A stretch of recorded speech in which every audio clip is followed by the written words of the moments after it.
7. Amen.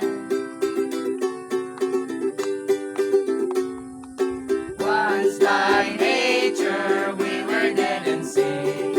In a world of honor He scorned.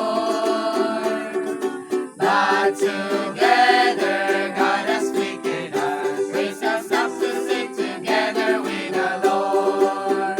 Jesus is getting us together.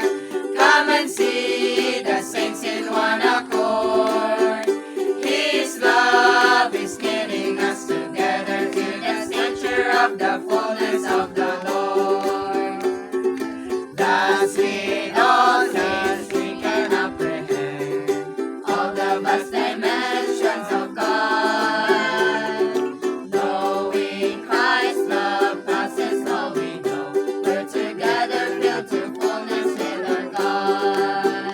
Jesus is getting us together. Come and see the saints in one accord.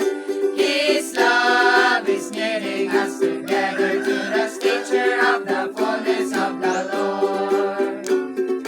Now we know the purpose of our God. We save all the